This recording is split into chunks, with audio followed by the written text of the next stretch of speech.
I am finally showing how I made the Sally Face guitar. Now I can't show the step-by-step process, but I will point out and show some of the stuff that I used to build it. How to make it, just a lot of time and patience. I literally just stared at the picture in the game and just tried to replicate that as much as I could. But pretty much just construction glue and a Dremel saw. That's what got me everything else. Because I had to cut into some stuff. I had to sand some stuff to give it a rustic look. And everything is literally held together by construction glue. All of these parts, the main parts here, none of it is 3D printed. This is a guitar tuner that I used a saw to cut into. This is a can of tuna. And this is a speaker from a car that I got on Amazon. I did put some support beams inside here to make sure it doesn't crush or anything.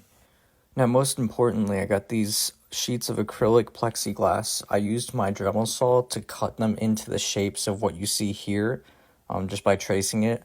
Definitely be careful with that. You definitely want protective gear for your eyes and your a respirator of some sort, because all sorts of dust gets everywhere, and you do not want to breathe that in or get that in your eyes.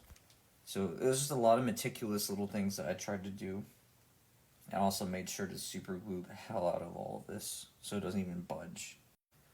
Like, super glue wasn't even strong enough. I had to get like the strong stuff and just put a shit ton of glue on it. Let it dry. I didn't touch it for like 2 days after it was drying. The back end looks like this, so it's sort of Canon. These are the batteries for the lights, so I kind of have them back here where I can switch them on and off. And then duct tape. It's actually a mixture of duct tape and a lot of packaging tape and glue all at once, because these metal pieces did not stay in. And I didn't want to screw them in, but I might have to one of these days.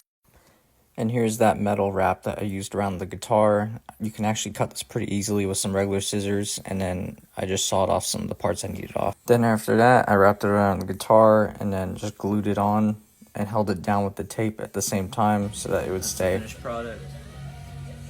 I might need to tape these wires down so they don't flicker so much, but we'll leave it as is. I mean, it's kind of Canon if they're flickering.